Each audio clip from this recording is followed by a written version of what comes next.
We're everywhere and anytime. Subscribe today. Bakersfield.com.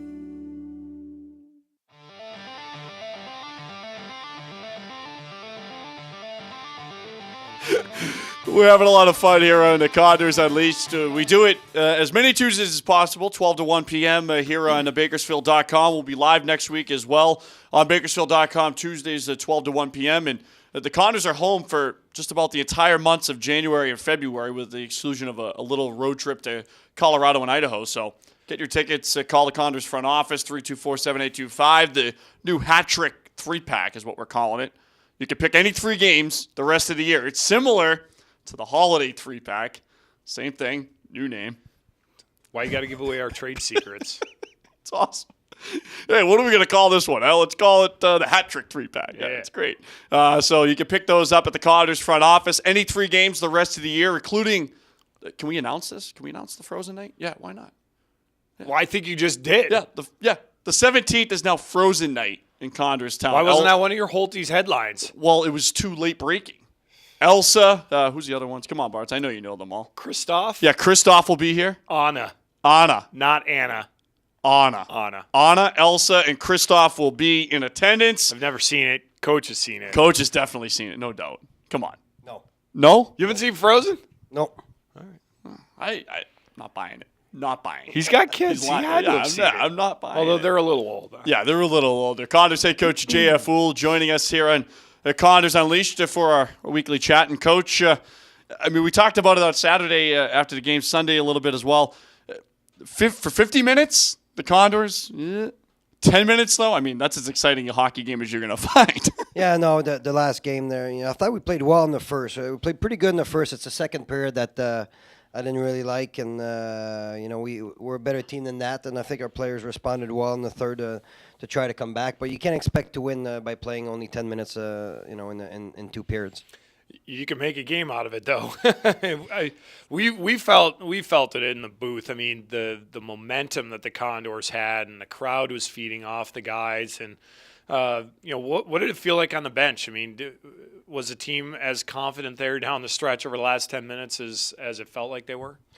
Yeah, every game we have a chance to win. I always said it with this club. We're always in every game. We'll never give up, and then they compete hard and try to come back. And like you said, the momentum was on our side.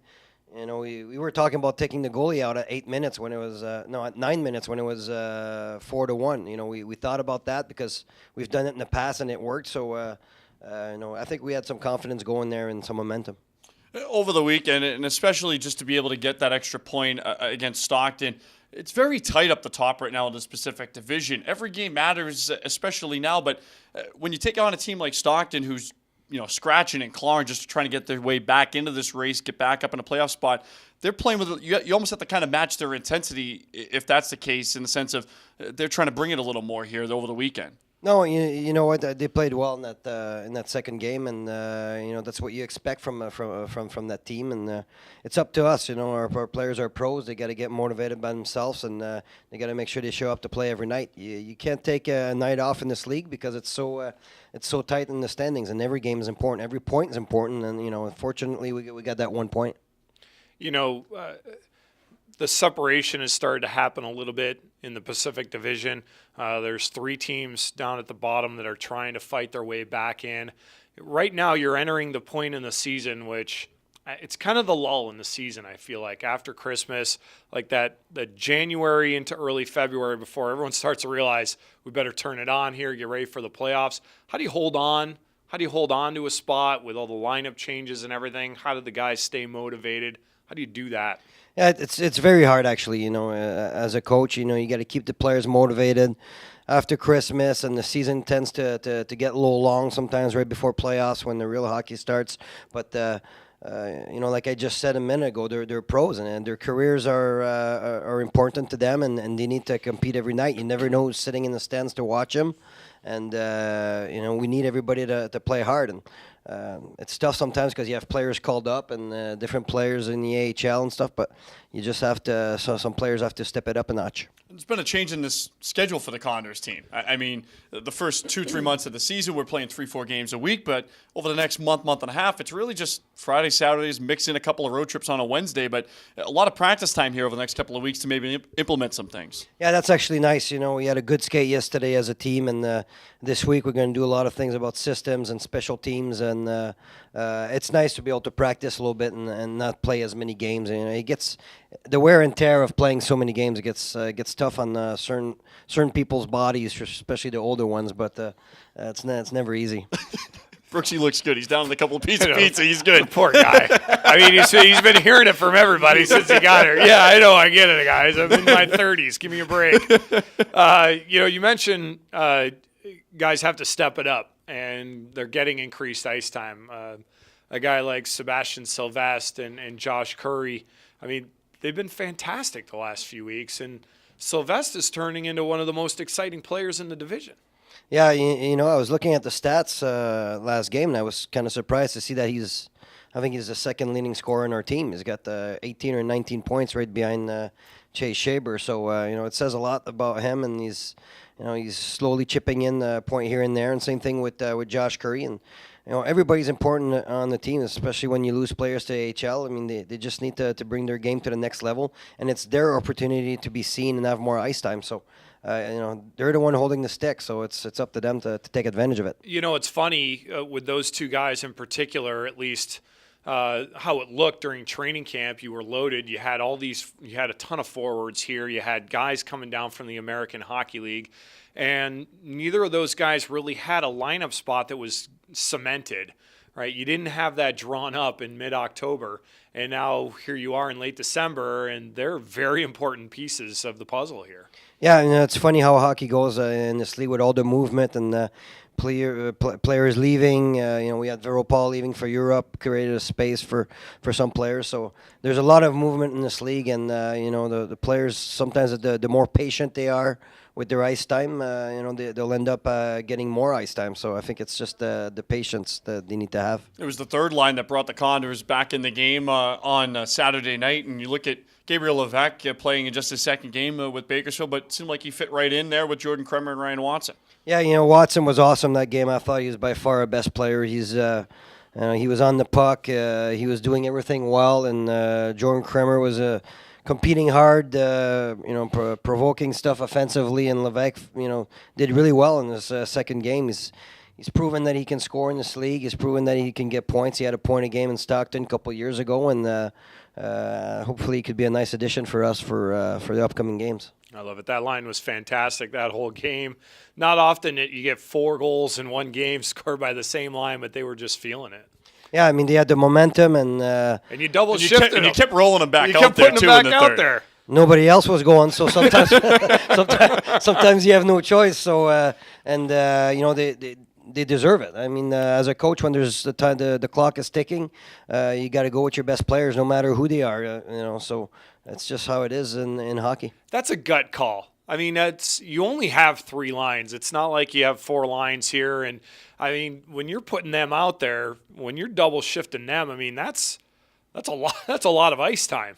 It's a lot of ice time, but they had it going. They had all the momentum. They had the confidence, and the other lines were doing short shifts. So sometimes if the energy level is there for the line, and they appreciate it. Guaranteed, they were like, "Oh, this is that was fun for them to get 8 minutes of ice time here fairly quick." So it was good. We saw him a little bit on the highlights, but you had your family in town last week. They caught the game on Friday night. The Condors a win over Stockton, and we had talked about it a little bit on the air. But where's all your dad's Stanley Cup rings? My dad's Stanley Cup. He wears one, and then which one? He wears his second cup, which the first he won, he didn't play all that much. The first cup, the second cup he won, he had a lot of ice time and was contributed a lot to the Stanley Cup winning that year. I think it might be 76, but I'm not totally positive on that. He wears one. They won a lot of them. Yeah, he won 5. He's got 5. He's got one that he wears, and the 4 others are in the safe, but they're given to each of the family members. My sister's got one, my brother, myself, and my mom. So you have one, but you don't have it. No, I don't wear it. I will maybe one day. Well, this is a revelation here. We've never had anybody flash a Stanley Cup ring on Condors Unleashed before. Listen, we just got to get Tim on the show. Tim Abbott, Condors equipment manager. He's got like 15 he's of them. He's got two, right? He's got 2 with the Wings, 2 with the Adirondack, 2 in Adirondack, and he's got like 3 IFL ones too. It's football. the Stanley Cup ring that everyone he's got wants 2 to of those. see. He's got at least 2 of those. That's that awesome. he flashes around. But to have your family in town, though, to be able to see them here over the last week, what did they think of Bakersfield? What did they think of Condors Town on their how'd we do? first visit? How did we do impressing them? What does the legend of the Habs think of the job we do? It's not the Bell Center, but Yeah, good. I mean, he really liked Bakersfield. He liked the building. He thought that you guys did a great job with the publicity around the building and stuff, and they enjoyed the game, and it was nice to be able to see them. They're on the East Coast, so it's tougher to get here a lot, but they really enjoyed their time. Love it. Any New Year's resolution for you, Coach, going into 2015? I mean, I feel like an old man when I say 2015. That just feels awkward. Not really. I don't know why. I don't think just. Maybe eat a little less pizza. Maybe that'd be a good thing for me. That's the dumbest resolution I've ever heard of. How about That's the worst idea I've ever heard How about of. Bartle 2 weeks ago? Holty, no more fries for me. No more. I A don't week and a half later, he comes back with a Happy Meal from McDonald's, a large fry. What am I going to do? What other side am I going to get at McDonald's? Give me the deep fried chicken question mark nuggets instead of the fresh. No, of course. I tried, Coach. I tried to kill the fries for a little bit. Yeah, didn't happen. Whatever. He doesn't swear off the pizza, though. You mentioned the AHL and the Condors, certainly with some former Condors from last year doing well in the AHL, but also this season, Connor Jones picks up his first goal this past week. Kellen did it a week prior to that, and seems like the Jones brothers and Winquist, Ludwig as well, getting more ice time. They're fitting right in here with Oklahoma City, and they're just keep rolling. Yeah, I had a conversation with Kelly Buckberger yesterday, and he said they're doing great up there. They're just like they were doing here. They're providing a lot of energy on the ice and off the ice. On the bench, it's unbelievable how much energy they bring to any team they play for, and we're really proud of them. And hopefully they keep playing well and stay up there. Fun to watch. I love it. Yeah. I love that they got a chance to cut their teeth here in Bakersfield before they go up there. Yeah, it's awesome. It's a great story, and of course, Laurent Brossoit, 10 wins out of his last 11. I mean, he's killing it in between the pipes. But, Coach, thanks for the time, and we'll see you this weekend at the rink. We're home pretty much the entire month, so you get to camp out down in your office. Perfect, thank you. It's Condors head coach J.F. Houle. When we come back, we'll be joined by Condors right winger Brendan Brooks. Get his thoughts on being here in Condors Town and about being the old man in the room. Oh, we did. Awful. Did we say that? Oh, First of all, I'm the oldest guy in the room. We're back on Unleashed next.